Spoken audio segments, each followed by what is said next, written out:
تو سیدہ خدیجۃ الکبریٰ سلام اللہ تعالیٰ علیہا، آپ ایک تاریخ ساز شخصیت ہیں، تاریخ کا حصہ نہیں ہے بلکہ تاریخ کا دھارا بدل دینے والی شخصیت۔ واہ! آپ کو اللہ رب العالمین نے بہت ہی بلند مقام سے نوازا تھا، آپ کو چنا گیا تھا رسول پاک صلی اللہ علیہ وآلہ وسلم کی مصاحبت کے لیے، ان کے ساتھ اس مشن کی تکمیل کے لیے اور بہت ہی بلند مرتبے کے لیے چنا گیا تھا۔ آپ کی جو شخصیت ہے ان کا ہم اگر اسلام سے پہلے اس کو دیکھیں تو وہ بھی عالی شان شخصیت کی مالکہ ہیں۔ اس دور میں کہ جس دور میں عورت کے جو تھی وہ عزت نہیں تھی اور حالات بڑے، اور جو قرآن کریم نے بیان کیے ہیں اور جو اسلامی تاریخ میں احادیث میں بیان کیے گئے ہیں، وقت نہیں ہے، بس اشارہ تنی ہے، اس کو خود خبر نہیں تھی عورت کو کہ میں کیا ہوں۔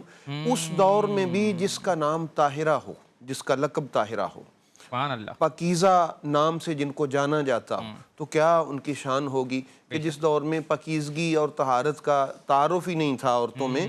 تو سیدہ خدیجۃ الکبریٰ سلام اللہ تعالیٰ علیہ، خدیج کہتے ہیں جو وقت سے پہلے پیدا ہو جائے نا، عربی میں اس کو کہتے ہیں، تو خدیجہ اس میں مؤنث میں آئے گا، فیمیل میں۔ تو آپ بھی چھٹے ماہ کے پہلے دن آپ کا ظہور ہوا تھا، کائنات میں ولادت فرما گئے تھے۔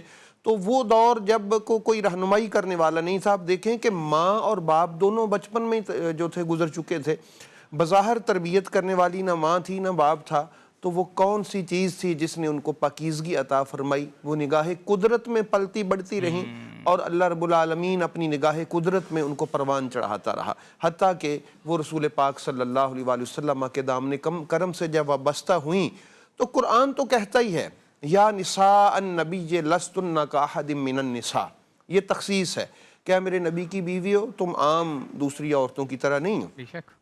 لیکن ان میں پھر رسول پاک صلی اللہ علیہ وآلہ وسلم نے آگے تخصیص میں بھی تخصیص فرمائی۔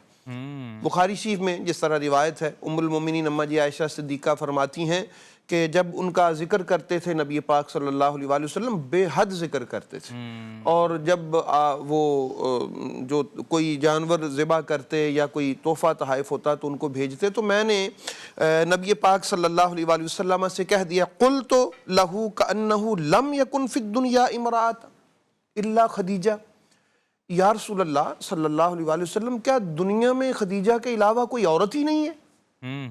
یہ حضرت عائشہ صدیقہ خود فرماتی ہیں۔ دیکھیے وہ اس بات کو چھپا بھی سکتی تھیں، لیکن یہ ان کا اعلیٰ ظرفی اور شان ہے کہ انہوں نے وہ گھر والی بات بھی لوگوں کے سامنے رکھی، سیدہ خدیجۃ الکبریٰ کا مقام واضح کرنے کے لیے، ٹھیک ہے نا، انہوں نے اس کو چھپایا نہیں بلکہ بتایا تاکہ لوگ اس سے واقف ہوں۔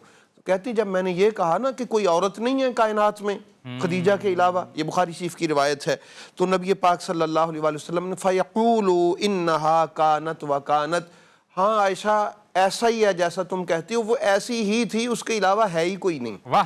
سبحان اللہ، وہ ایسی تھی۔ سبحان اللہ۔ اور پھر فرمایا کان لی منہا ولدن، اور میری اولاد بھی اسی سے ہے۔